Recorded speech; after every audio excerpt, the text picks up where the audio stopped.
thing on? This thing is on. Woohoo! All right. Hi, everybody. This is Greg, and as you just heard, my lovely assistant, love of my life, Isabel, was actually doing the camera work for this video. Say hi, Isabel. Woohoo! Hi, Isabel. So, today we're going to sit and try to shoot the first of a three-part set of videos, or three videos that we'll try to splice together in something that's not rambling and incoherent, having to do with a workbench, which is the first project we have here in the workshop garage.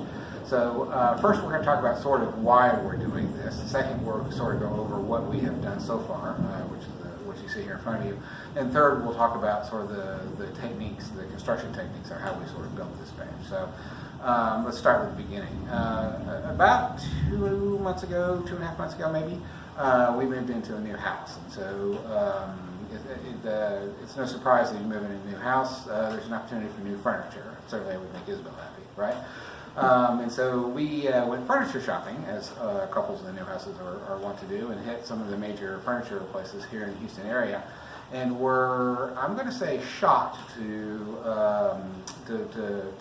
see what the furniture goes for these days. Nightstands, for example, at least the ones we were looking at, were between $400 and $450. Isabel wants a new dresser, chest of drawers in the bedroom. Those were minimally $800. Dining room tables are on the list. Sort of a side cupboard is on the list. The list kind of goes on and on and on. And rather than sort of breaking the budget, which is all too easy to do with new furniture, we were started thinking, well, maybe it would be nice to sort of put together some sort of a workshop in the garage and build the furniture, right?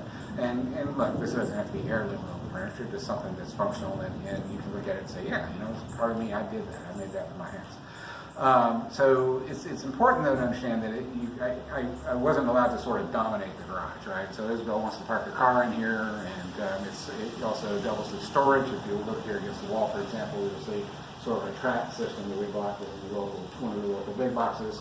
Behind me, you've got sort of shelving units full of stuff and tubs. There's the gun safe over in the corner. And so it's important that we maintain sort of the integrity of the garage as a functional area that can sort of change functions depending on the need, right?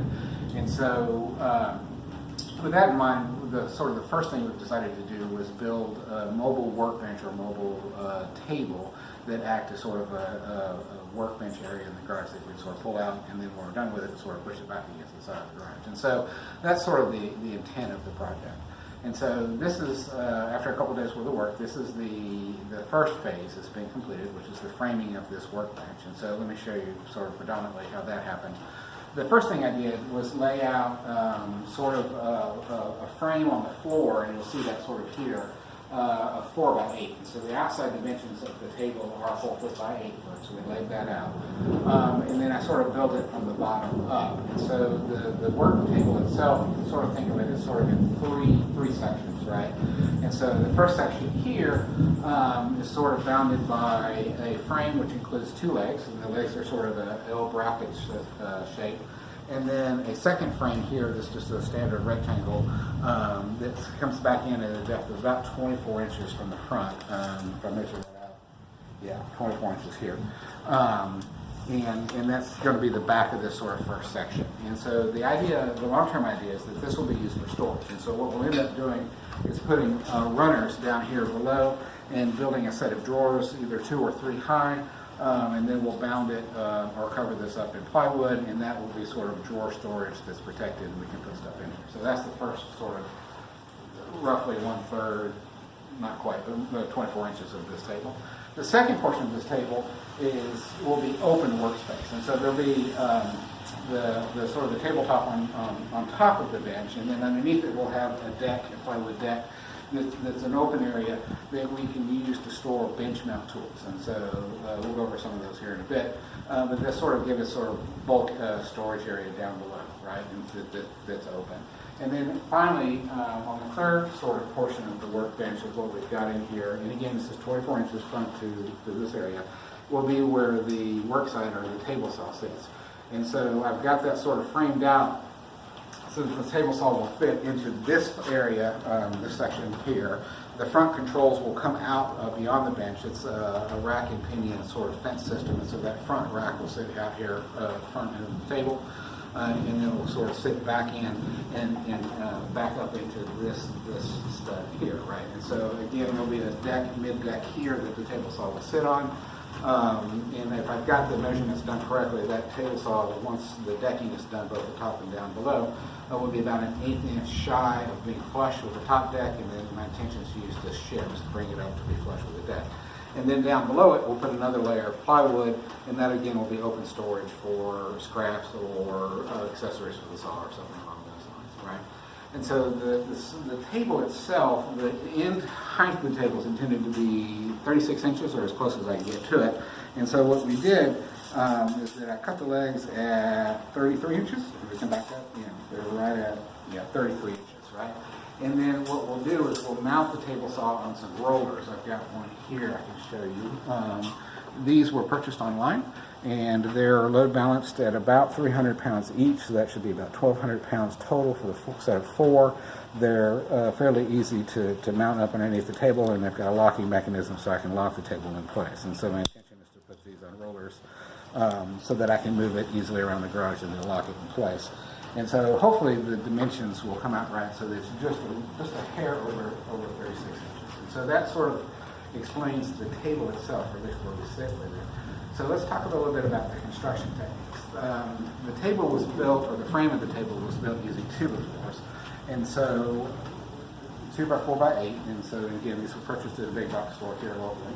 And in order to sort of give me good working surfaces on them, I came in and sort of ripped these down. And so nominal dimensions on these, or final dimensions on these, is about 1.5 inches in